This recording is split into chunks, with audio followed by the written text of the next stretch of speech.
Nicolas fait figure de favori dans la course à la victoire de ce Koh-Lanta, le feu sacré. Avant la finale diffusée mardi 13 juin sur TF1, nous l'avons interrogé sur cette alliance des 4 fantastiques qui aura duré, une fois n'est pas coutume, jusqu'à la fin du jeu. Si est bientôt la finale de Koh-Lanta, le feu sacré.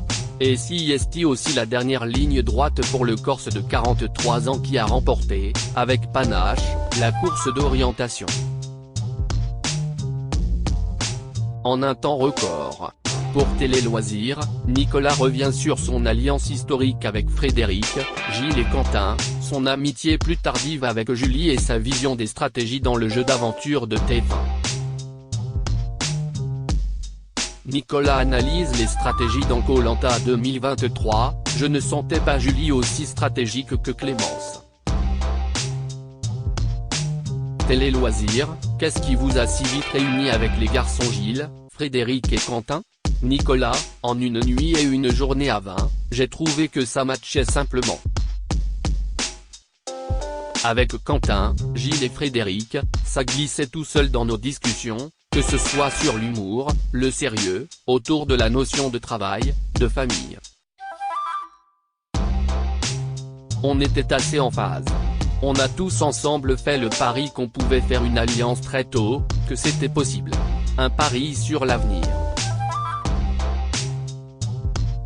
Il n'y avait aucune certitude que cela tienne, surtout au deuxième jour de l'aventure. On a lancé l'idée de l'alliance autour de la source d'eau potable. Je ne sais plus qui de nous concrètement en a parlé en premier, mais on s'est très vite mis d'accord. Dans Koh-Lanta, rien n'est sûr et c'est l'une de mes plus grandes fiertés, à ce stade, de dire que l'alliance a perduré malgré les tentations. C'est un peu historique quand même. Vous n'avez jamais été tenté de briser l'alliance pour Julie? Ça a été la problématique de mon aventure. Je n'ai pas pu la choisir quand j'étais capitaine des jaunes. Elle faisait partie de mes préférés car j'avais déjà rapidement échangé avec elle. Je l'avais bien aimée. Je m'étais mis un ordre et elle n'était pas prioritaire par rapport à Clémence et Laura mais j'aurais bien aimé la choisir. Cela ne s'est pas fait mais j'avais eu du nez, parce que, quand on a remixé les équipes et qu'on s'est retrouvé dans la deuxième équipe des jaunes, ça a de suite bien pris entre nous. Ça a été simple, on s'est dit les choses et j'ai senti que ce n'était pas malsain. Je ne la sentais pas ultra stratégique comme Clémence. Elle était saine et avait envie d'avancer. On s'est rapprochés progressivement et nos liens se sont renforcés. Bien avant d'arriver au destin lié, je me posais déjà des questions de ce potentiel dilemme à un moment donné. Mais je m'étais fait la promesse de ne pas déroger à l'alliance et de respecter ma parole. Vous parlez pourtant du faux secret du collier d'immunité de Julie alors qu'elle vous demande de ne rien dire.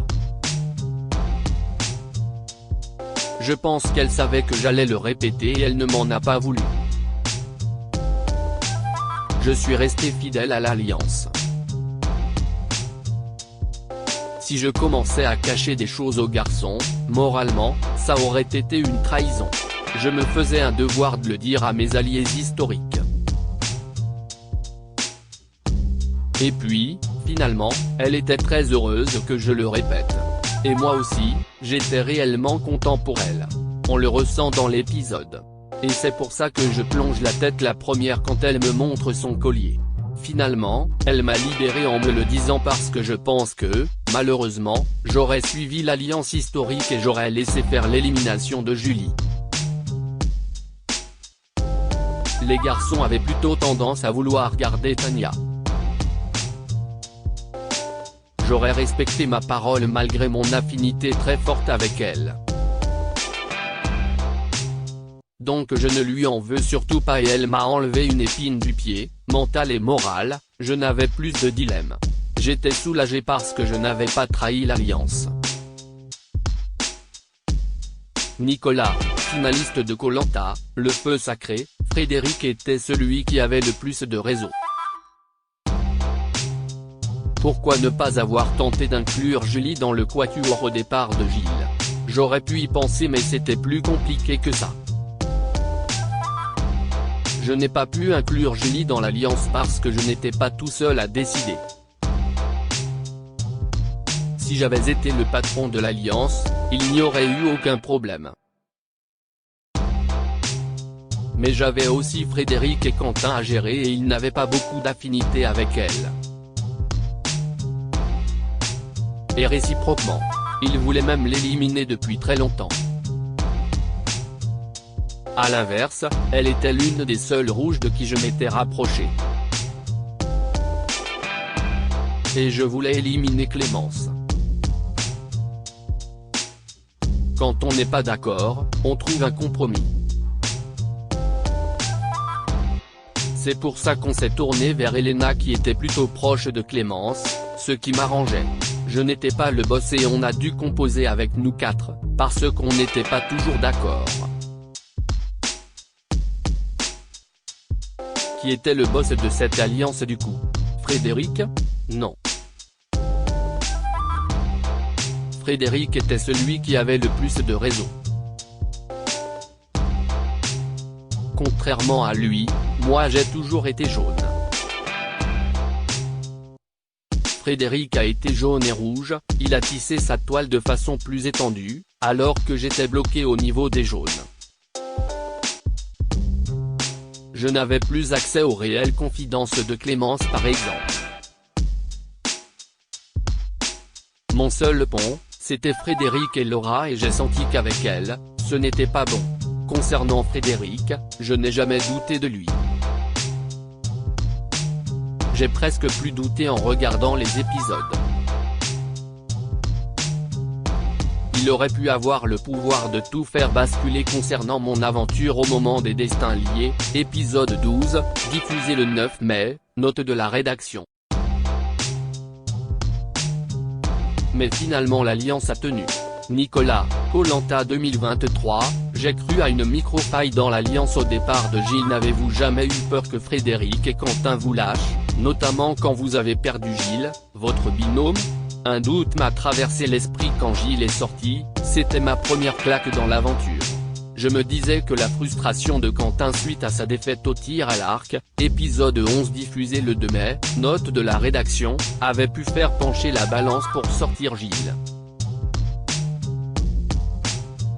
Je ne me disais pas qu'il avait mené toute une stratégie mais je me disais, mince cette histoire, de confort offert à Nicolas par Gilles, note de la rédaction, n'a pas dû l'aider. Et les absents ont toujours tort. Avec la promesse de Quentin et Gilles, de l'emmener au confort, note de la rédaction, je me suis dit qu'il y avait une petite aspérité, une micro-faille dans l'alliance. En fait non, ce n'était pas le cas. J'essaie de ne pas me tromper sur les gens, de ressentir les choses et je n'ai vraiment pas le sentiment que Quentin était à l'origine de la sortie de Gilles. En parlant de Quentin, cautionnez-vous son jeu de masquer ses votes pour s'attirer la sympathie? Coup bas ou coup de génie? C'est plutôt un coup de génie. Il est malin quand même. Il a fait mouche à chaque fois. C'est énorme. Quand je regarde les derniers épisodes, je rigole. Ça marche tellement bien en plus, avec son regard d'ange. Quand on lui attribue systématiquement le vote noir, ça me fait rire, c'est ultra bien joué. Et si on considère que l'alliance doit durer et qu'on va être tous fiables, c'est bénéf pour nous. Un vote noir pour Quentin c'est aussi un vote noir pour nous. Donc je le prends bien et on se taquine en rigolant, on se demande à chaque fois qui va s'exposer ou pas pendant le vote. De fil en aiguille, pourquoi ça tombe toujours sur Quentin? Je ne sais pas. Je crois qu'il est bien placé, ça passe bien. Moi j'avais plutôt un profil assez binaire, les gens savaient qui étaient vraiment mes plus grandes affinités. Pour Quentin, c'est vrai que c'était beaucoup plus difficile à cerner. Pour moi il est un beau stratège. Je trouve ça génial. Vous êtes un joueur d'échecs. Considérez-vous Koh-Lanta comme un jeu stratégique avant tout? Je suis un joueur d'échecs amateur et la stratégie est importante, même dans la vie. Mais à dose homéopathique.